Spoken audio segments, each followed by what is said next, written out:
Rodney Hawkins impacts the lives of others in part with two successful healthcare businesses. But Rodney's impact on the world could have been altered if it wasn't for a key moment at Elizabeth City State University. That 2 long weeks that I spent here, the day that I found out that registration was being closed and no one else would be admitted into the university, I was down at the administrative building, and it's a couch. If you've ever been there, and it sits out front by the registrar's office, and I just sat down, and I was exhausted. I was defeated, and I sat there, and I just started to cry really loud. I just started to sob, and it was not a cry of attention. It was really a cry of defeat, of desperation, because I'd exhausted everything I knew that I could possibly do to start my college career. And there was a lady by the name of Deborah Stokely. I still remember to this day. She was the cashier at the registrar's office, and I guess I was sobbing so loud. She came out and she said, "Baby, what's wrong?" She began to introduce me to staff. Miss Simons, who was in the business and finance department at that time, Mr. Swimpson, who was financial aid, and you know, they began to make things happen. You know, I think it was a point of seeing the desperation and determination that I had in being in school.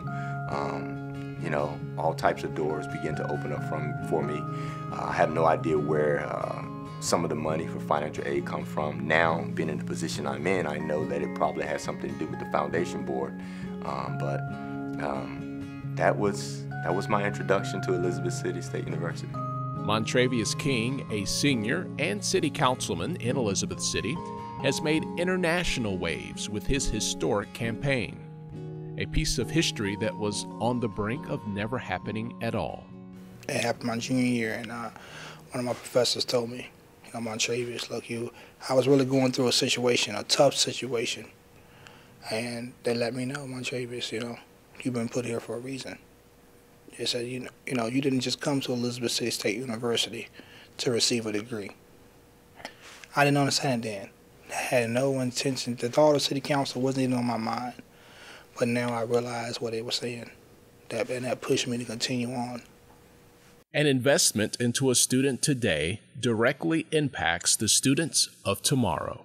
Well, 64+% of the elementary school teachers in this region come from here, and 38% of the secondary teachers come from this school. Not only do the students in this region come here, but when they leave, most of them stay here and work. Which student will be the next Viking to impact the world? Maybe Brandon Jones, the current Mr. ECSU. Brandon is currently thriving in the pharmacy program on campus. I'm definitely going to take the PCAT with hopes of going to pharmacy school, but who knows, I might graduate here and start and get a good job, maybe do pharmaceutical sales or do research in a lab. His classmate and queen, Raven Wright, is well on her way as well, thanks in part to the support that she receives from the faculty. Especially with one of my teachers. She's been there, Miss Outlaw. She's been there for me since day one. They help me with all these internships. Every summer I have an internship. I've had one at Chapel Hill two years, and I've had one here working with lasers. It's been really rewarding, and I'm just feel like ever since I've been here, I've been having great opportunities. The time that's invested into students goes a long way as well.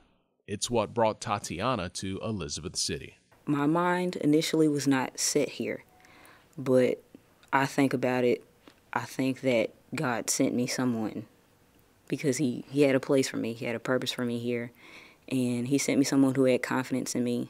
And with that, the money, he connected me with people, started me networking, met some really great people. They gave me a scholarship, full scholarship, and that's how I got here. That someone for Tatiana was Anthony Price, an admissions counselor who's fully invested into getting students at Elizabeth City State. I tell students all the time, my joy is you coming here.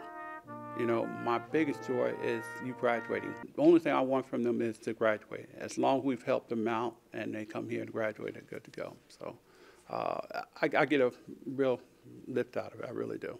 When it comes to investing in the future at ECSU, alumnus and current North Carolina State Representative Annie Mobley sees it this way. Is not to forget the ship that carried you over.